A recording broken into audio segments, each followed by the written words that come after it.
Boa tarde, tudo bem, galera? E aí, todo mundo firme aí no golpe aí? Estão me ouvindo? Tranquilo?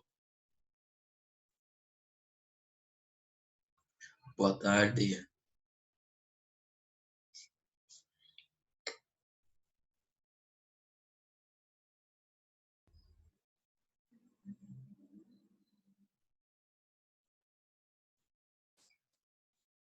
Estão me ouvindo aí?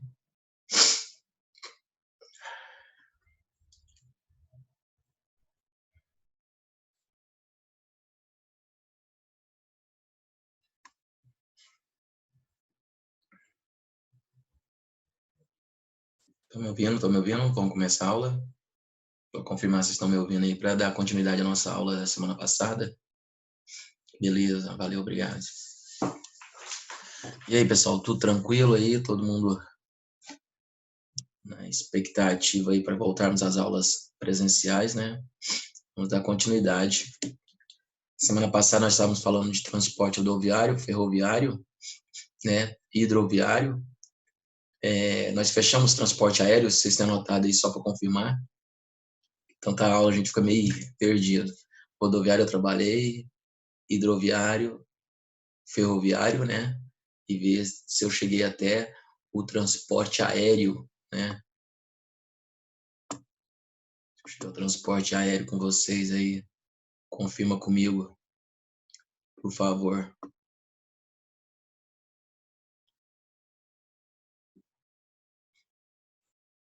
Deixa eu passando aqui, trabalhando.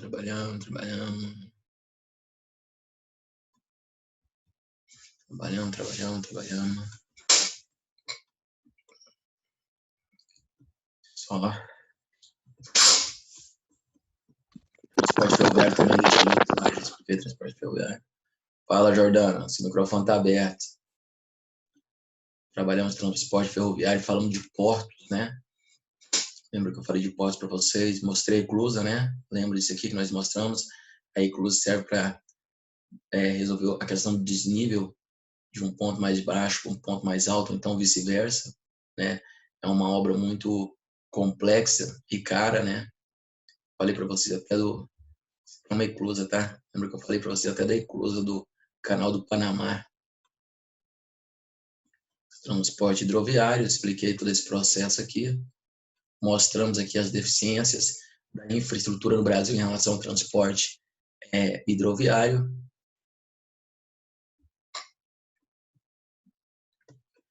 A questão dos portos, transporte aéreo, né? Confirma para mim se eu cheguei a falar de transporte aéreo para vocês aí, por favor, galera. Em relação ao transporte aéreo, dá um norte para mim aí, tá? Transporte aéreo, em relação ao transporte de carga, né? Transporte aéreo nós já tínhamos falado lá semana retrasada, no primeiro momento, a questão da importância desse tipo de transporte. Falamos sobre o transporte de carga, o transporte também de pessoas, tá? Mostramos essa questão do transporte, que é um transporte que é caro, mas em relação à questão do fator de rapidez, né? E segurança, é o transporte mais viável que tem entre os quatro que nós mostramos naquele momento, né? E aí tem o fator interessante aqui, os tipos de transporte mais comuns que tem, né? Que é o transporte aéreo, helicóptero, avião, né? Precisa estar passando um avião aqui agora. Não foi nada combinado, não, tá? Nós temos aqui que é muito comum nos grandes centros urbanos, né? Em relação à questão de rapidez, questão também de segurança, né? O tipo de transporte mais viável utilizado dentro dos grandes centros urbanos está ficando a cada vez mais comum. A pequena e média distância, né? Até a longa distância utiliza helicóptero também, mas alguns são mais seguros a questão do avião, né? O transporte aéreo, todas as cargas, embora com limitação em relação ao marítimo, né? Que o marítimo vai carregar muito mais carga ainda, tá? Mas carrega todas as cargas. Vantagem: rapidez, questão de entrega urgente, questão de uma cirurgia urgente, de fazer um transporte de algum órgão, né? Vai ser transportado via aéreo, transporte de avião e helicóptero, né? Questão de helicóptero e avião interessante, né? utilizado em guerras, né? O avião ali na Primeira Guerra Mundial. O helicóptero foi utilizado a primeira vez na Guerra do Vietnã, tá? Onde, onde as pessoas estavam no chão e a galera no helicóptero atacando ali. Então nós temos esse fator aqui. Mercadorias especiais, né? Ou seja, mercadoria que necessita uma certa segurança, né? Ou um documento importante, produtos com alto valor agregado, né? Desvantagem. Valor e a capacidade da carga, que é muito o quê? Pequena. E aí mostra, né, a quantidade de passageiros que aumentou, esse tipo de transporte se tornou mais comum entre as pessoas nos grandes centros urbanos, principalmente nos grandes países, né? Acho que eu tinha comentado isso com vocês também, em relação dessa questão de utilização de passageiros, né? Houve aí em 2002 em diante, houve uma melhora na economia do país, né? Não é nem que houve uma melhora, houve, na verdade, uma facilitação para pagar as coisas, né? Facilitou. Houve uma facilidade de pagar os seus produtos de compra. Então, você vê aí uma melhora, entre aspas, da economia e também a questão de dividir várias vezes em cartão. Então, houve um aumento aí do transporte aéreo, com pessoas viajando muito de avião, né? Antigamente, eu comentei com vocês, as pessoas que viajavam de avião só quem tinha grande poder, o quê? Aquisitivo. Um alto poder aquisitivo. Aí tá as aeronaves, né? Mostrei essa foto aqui que mostra muito bem a questão de riqueza de país desenvolvido. A Europa, né? Um fluxo muito aéreo de utilização desse modal aéreo, do transporte aéreo, não só interno, mas também externo, né? Estados Unidos, aqui nas ilhas, na América Insular, né? Onde um uso muito grande, principalmente a galera saindo, ó, vindo para cá, saindo do Brasil, porque aqui é uma área turística, né? Explora muito a questão do turismo.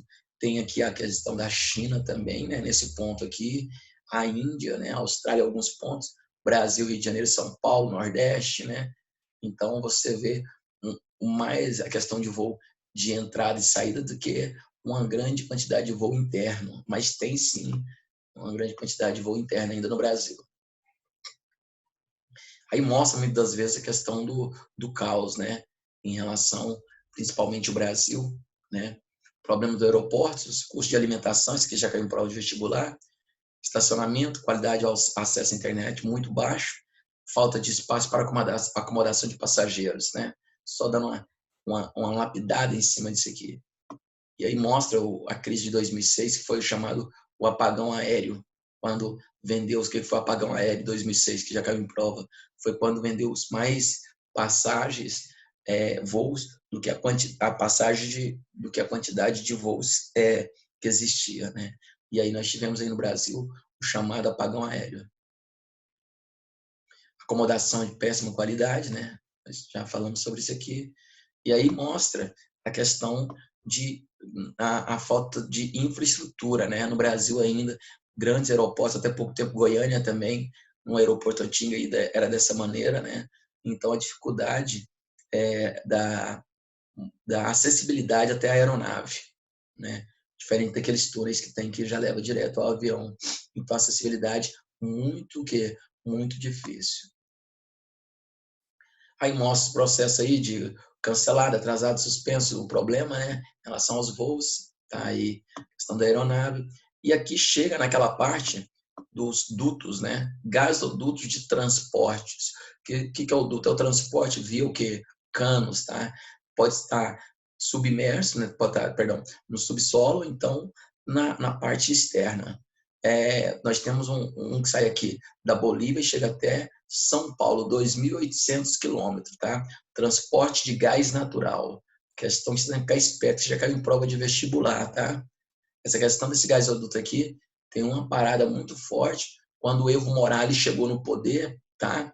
E estatizou a Petrobras. Quem construiu esse duto todinho, saindo daqui da Bolívia até São Paulo, foi o governo brasileiro, através da Petrobras.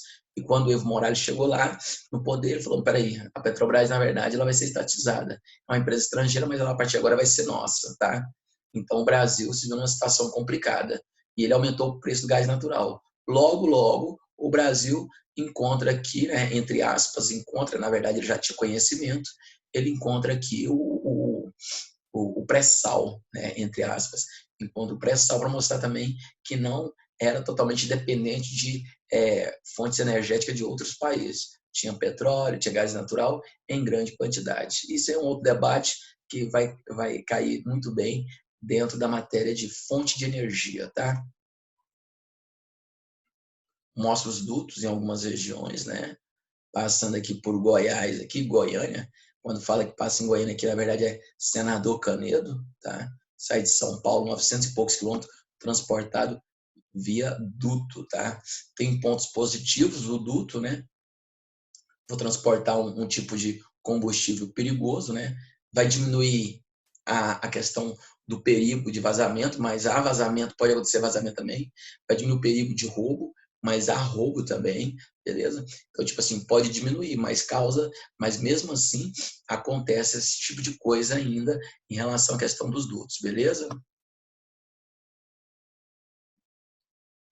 Eu acho que nós paramos aqui, né, em comunicação, tá?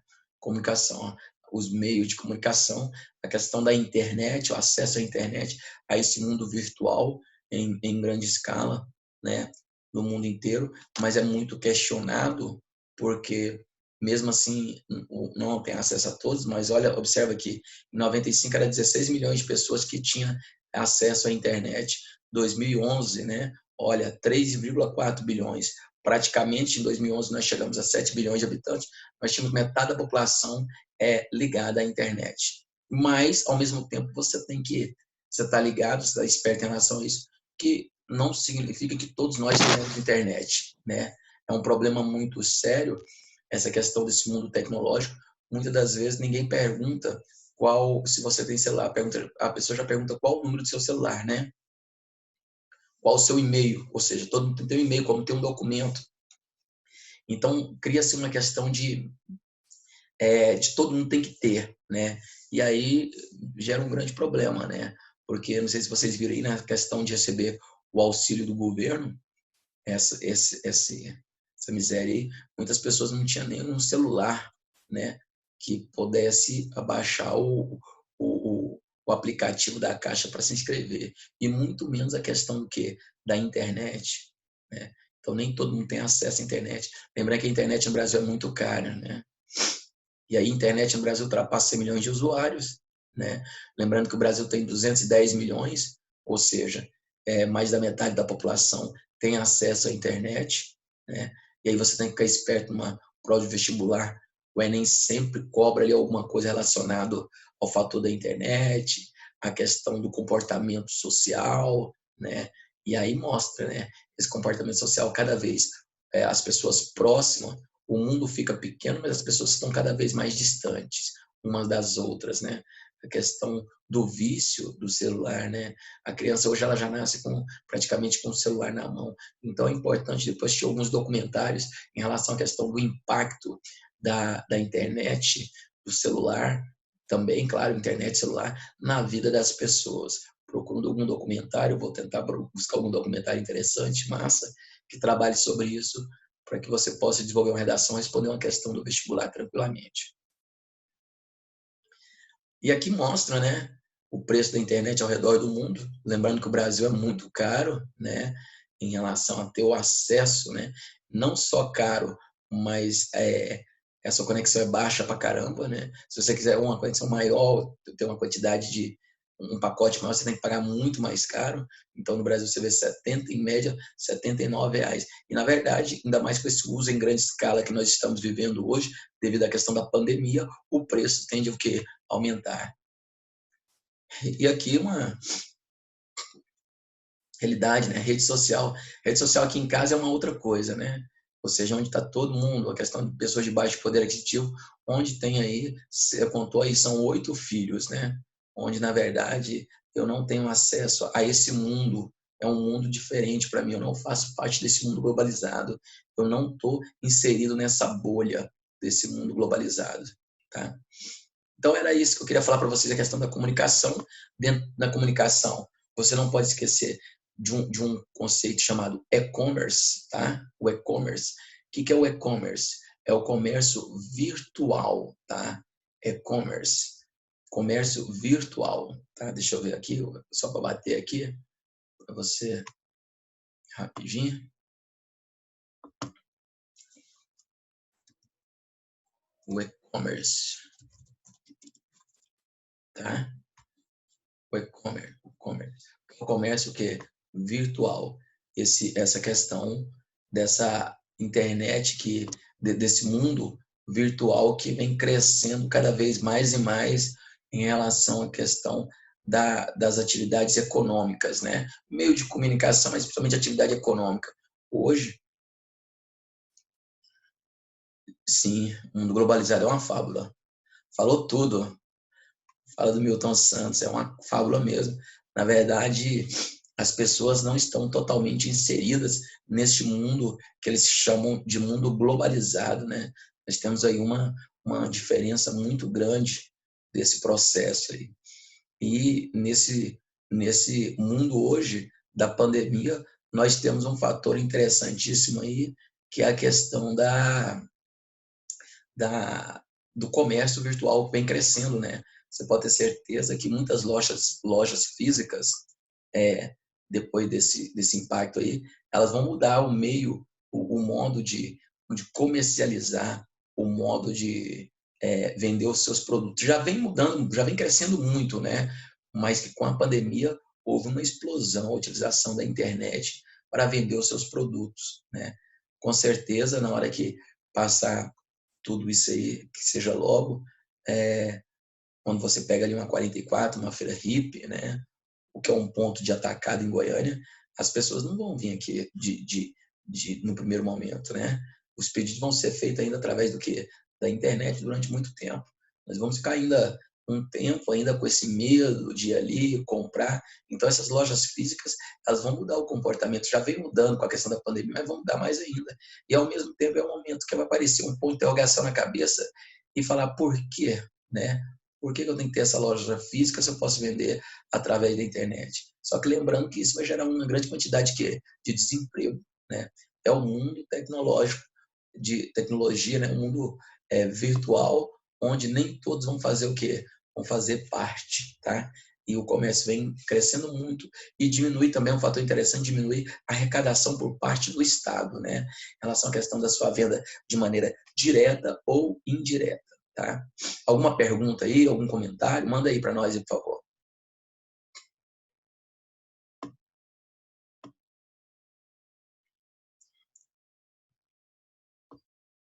Nada, né?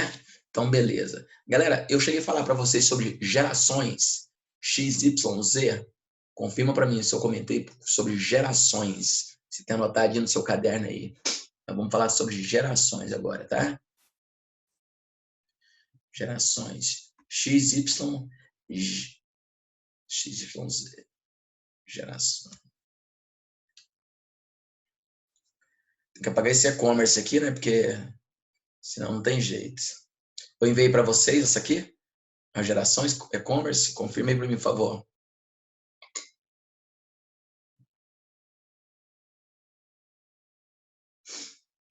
Tem que apagar esse e-commerce aqui, rapidinho aqui. Passar uma borrachinha aqui. Resolvi já. Aqui também.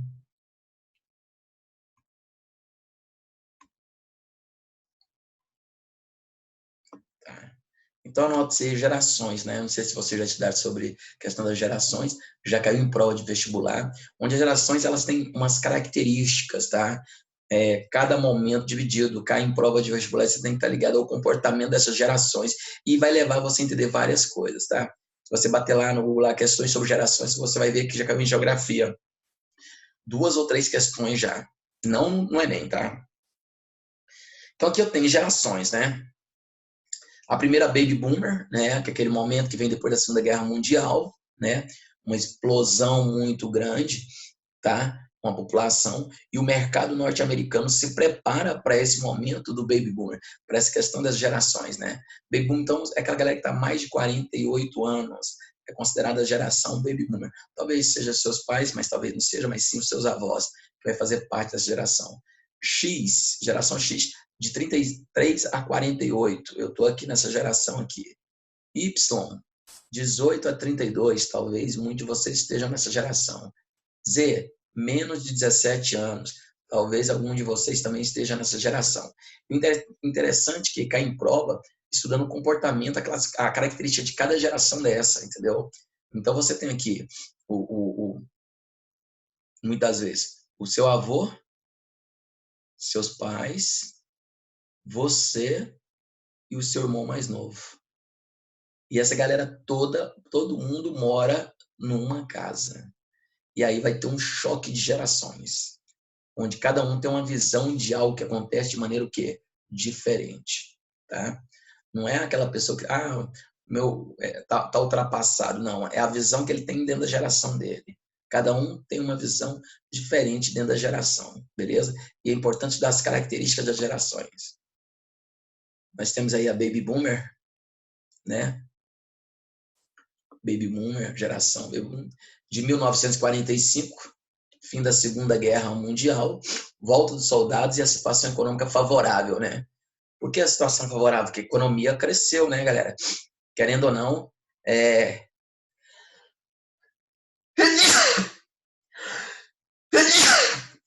Amém. Querendo ou não, enquanto muitos estavam em guerra, quem recebia o dinheiro era a família, né? Então, a volta dos soldados e a situação favorável, né? Que, principalmente nos Estados Unidos, proporcionou um aumento no nascimento de bebê. Olha aí. Volta dos soldados, depois da Segunda Guerra Mundial, né? Um crescimento muito grande. É comum cair em prova de vestibular falando sobre a geração Baby Boomer, tá? Pessoas que nasceram entre meados da década de 40 e 60, ou metade da década de 60. Hoje, portanto, hoje eles têm 50 anos ou mais, sendo chefe da maioria das famílias, né? Utilizavam ainda muito comum o chefe de família, né?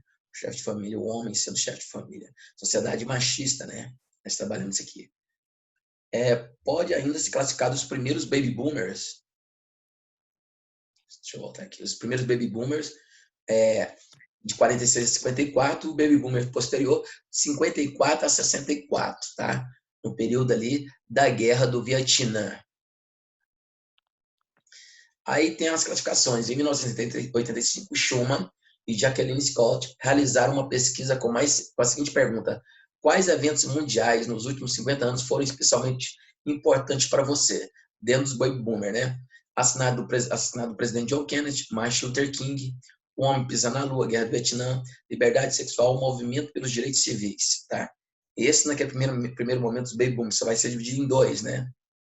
Hitlergart, a renúncia de Nixon, a Guerra Fria, embargo do petróleo, inflação elevada, escassez da gasolina, que aqui está ligada à crise do quê? Do petróleo, tá? A crise do petróleo. Em relação à questão do embargo do petróleo também, né? Escassez, aqui embargo do petróleo, crise do petróleo, e aqui escassez, que vai gerar escassez. Lembrando que logo vai acontecer ali a necessidade de surgir fontes alternativas. Vai ser a partir da crise do petróleo, que é uma necessidade muito grande do surgimento de fontes o quê? Alternativas, beleza? Alguma pergunta aí? Tem o microfone aberto aí. E aqui, cara, marca a questão baby boomer cultural. Algo que une culturalmente todos os baby boomers, a televisão, né? A televisão, ela naquele momento, ela é considerada, tem alguns documentários interessantes que mostram esse processo da transição da comunicação do rádio para a TV e depois da TV para a internet, né? Então, você imagina, né? O rádio, a emoção que era passada no rádio, você trabalhava mais com a sua o quê? Imaginação, audição e imaginação, né? Não sei se alguém já viu alguns documentários sobre como eram feitas as novelas na rádio, né?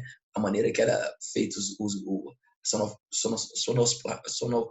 sonoplastia, né? Fugiu aqui a palavra aqui, sonoplastia de dentro da rádio, que era importante, o rádio meio de comunicação, né? Era muito mais importante que o telefone, porque não era todo mundo que tinha acesso ao telefone, né? Então, aí era utilizado então o meio rádio, né? Até hoje, né, o rádio ainda é utilizado, mas ele perdeu muito com a televisão e perdeu muito mais ainda com a internet. Mas muita gente ainda ouve rádio, mas o rádio hoje ele é uma rádio que tem uma característica diferente. Ela não vem só com música, ela vem com informação, né? Tem aí, por exemplo, aqui em Goiânia, nós temos aqui, não quero fazer propaganda para essa rádio, mas nós temos uma propaganda, tem uma rádio aí, a Rádio Interativa, né, que nos deixa informado constantemente sobre assuntos, pessoas ali, alguns ali de grande potencial ali, né, cultural, inteligente pra caramba, que sabe discutir os assuntos que são colocados em pauta. E o interessante é que trabalha a questão da interatividade, né, através de participar, não mais com telefonema, porque a rádio você ligava para a rádio antes, mas ao mesmo tempo você tem ali essa questão da cultura do fator do WhatsApp, não só do WhatsApp, mas também de mandar um áudio de voz, né? Participando tudo, manda foto, manda vídeo, manda tudo, né? Então essa interatividade que existe hoje, né? Que não só na rádio, que é o exemplo que eu estou dando, mas também na TV que ocorre essa interatividade. Não, a Baby Boomer geração X vai vir agora, tá? É Baby Boomer mesmo, só Baby Boomer. Algo que une, né? Você tem aí, nesse momento aqui, fim da ditadura militar, que mostra, né? Aqui vem a Jovem Guarda, eles esconderam aqui para mostrar os novos baianos, né? Uma crítica à Jovem Guarda. Aqui mostra os Beatles, né? Então, é uma galera que vive na mesma geração, onde a TV une toda essa galera. Na juventude do Baby Boom criaram a frase "não confie em ninguém com mais de 30 anos", né? Como se eles fossem o dono. Evento com fundamentaram Hitgart, né? O ceticismo em relação à autoridade. Foi chamada geração eu, porque foi a primeira geração a explorar o fato de ser jovem, tá? Então, a geração Baby Boomer ela aproveitou bastante esse fato de ser jovem, viver as maiores loucuras, né? E aí eles também são uma das gerações mais ativas e dizem menos egoísta de todos os tempos. Essa característica é importante, galera. Então, você tem aí a geração Baby Boomer que ela se considera a menos egoísta, até mesmo porque quando eles entravam em luta em relação a alguma bandeira, eles não estavam em causa própria, estavam em causa do quê? Em um conjunto, de um grupo, né? E quando nós pegamos a nossa geração de hoje, ela é bastante individualista, né, galera? É uma geração que cada um preocupa com si mesmo, né? Tá aí o maior exemplo aí em relação à questão da pandemia, onde ninguém está preocupado com o próximo, cada um se preocupando com si próprio. Sua luta contínua contra a injustiça motivou o feminismo, tá? Vai ser aí o movimento feminista forte. Nessa época da geração Baby Boomer, utilização dos métodos, surgiu os métodos contraceptivos, né? O movimento pelos direitos civis, tá? Protesto contra a guerra do Vietnã, dentre outros, né? Então você vai ver esse movimento forte, né? Só que tem um fator, né, galera? O protesto contra a guerra do Vietnã tem um contexto histórico por trás disso aí. Porque no primeiro momento, o Vietnã foram mandados quem? Os negros, foram mandados os pobres, tá entendendo? Eles que participaram da guerra do Vietnã no primeiro momento. Então houve uma mortalidade muito grande, né? Mais de 50 mil soldados norte-americanos. E aí, quando começou a mandar, precisava de soldados, começou a mandar a burguesia, né?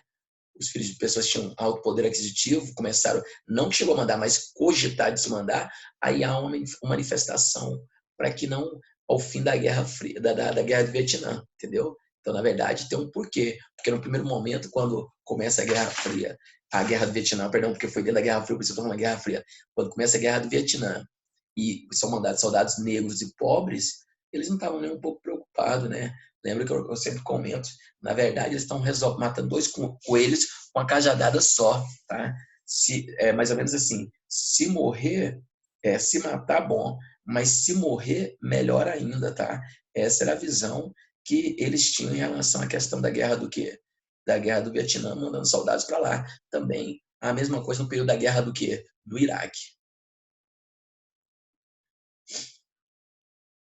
Voltando aqui, Hoje possui renda consolidada, com padrão de vida mais estável, né? Sofrem pouca influência da marca no momento da compra. Diferente, né? Que naquele momento era muito forte, aí está se tornando forte a TV, principalmente os primeiros baby boomers, né? Ele compra o produto não pela questão da marca, né? É diferente de uma boa parte da geração hoje, né?